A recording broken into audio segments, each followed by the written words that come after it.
질병관리청이 인플루엔자 환자가 2016년 이후 역대 최고 순으로 치솟았다며 고위험군은 지금이라도 백신을 접종할 것을 당부했다.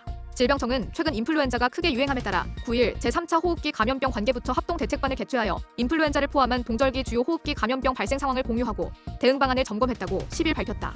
질병청이 운영하는 의원급 인플루엔자 표본 감시 결과 인플루엔자 환자는 최근 9주간 지속 증가하여 2025년 1주 차의 의원급 외래 환자 1000명당 99.8명으로 현재와 같은 수준의 표본 감시 체계가 구축된 2016년 이후 최고 수준을 보였다.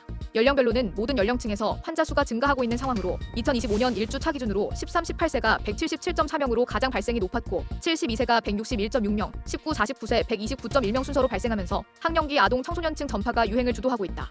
이러한 환자 수의 증가는 코로나19 대유행 기간 중 인플루엔자 감염자가 거의 없었기 때문에 지난 2022년 9월부터 2024년 7월 인플루엔자 유행이 22개월간 상당히 길게 지속되었음에도 불구하고 그간 감염되지 않은 사람들이 지역 사회 내 많은 점, 작년 10월 이후 연말까지 기온이 예년보다 높았다가 최근 한파 등으로 기온이 급격하게 떨어진 점, 현재 인플루엔자의 두 가지 유형 A, PDM09, A가 동시에 유행하는 상황과 추위로 인한 실내 활동이 증가하면서 적정 환기가 부족한 점 등이 복합적으로 작용하고 있는 것으로 추정된다.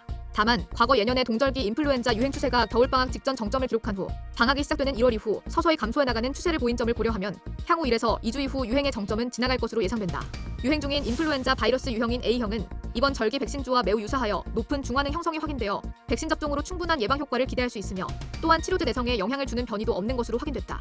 인플루엔자 유행주의보 발령 기간에는 소아, 임신부 등 고위험군은 의심 증상으로 항바이러스제를 처방받을 경우 건강보험 요양급여가 인정되어 보다 초기에 적극적인 치료가 될 수 있도록 지원된다. 코로나19 입원 환자는 8월 유행 정점이었던 1,441명 이후 감소세 지속되다 최근 3주간 증가하였으며 65세 이상 연령층에서 입원 환자 비중이 높은 편이다.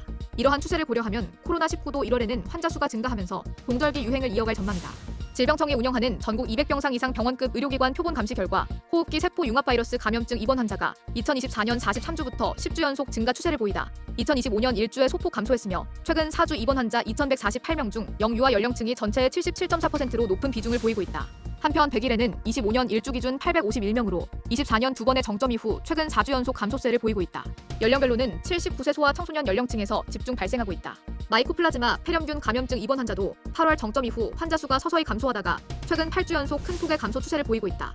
질병청은 동절기 호흡기 감염병 유행 대비를 위해 지난해 12월부터 호흡기 감염병 관계부처 합동대책반을 가동하면서 민간 전문가, 복지부, 교육부, 식약처, 지자체와 함께 호흡기 감염병 발생 상황과 환자 진료 대책 등을 지속적으로 점검해 나가고 있다. 우선 질병청은 호흡기 감염병의 고위험군 보호를 위해 작년 9월부터 지자체와 함께 요양병원 등 감염 취약시설에 대한 집중적인 관리를 해 나가면서 인플루엔자와 코로나19 백신의 접종 독려, 호흡기 감염병 예방 수칙에 대한 대국민 홍보를 병행하고 있다.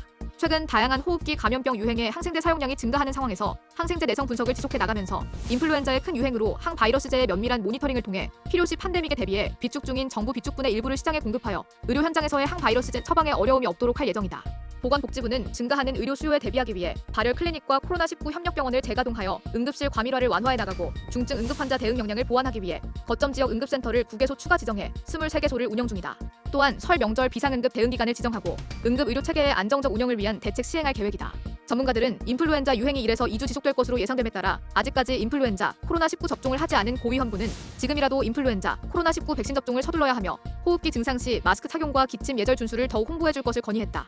아울러 다양한 호흡기 감염병 유행으로 항생제 사용량이 증가하는 상황에서 항생제 내성 모니터링을 지속해줄 것과 인플루엔자 치료제인 항바이러스제를 포함하여 해열제 등 수급 상황을 지속 점검하고 설 연휴 기간 응급 진료 체계에 어려움이 없도록 할 것을 당부했다. 지역미 질병관리청장은 백신 접종률이 상대적으로 높은 65세 이상 어르신의 경우 12세 미만 소아보다 인플루엔자 환자 수가 적게 발생한 것을 보면 백신 접종이 호흡기 감염병 감염 예방에 확실하게 효과가 있음이 증명되고 있다고 설명했다. 그러면서 어르신, 임신부, 12세 이하 어린이들은 지금이라도 늦었다고 생각하지 말고 인플루엔자 백신 접종에 꼭 참여해줄 것을 당부하며 호흡기 증상이 있는 경우 조기 치료를 위하여 신속하게 의료기관을 방문하여 진료를 받을 것을 강조했다.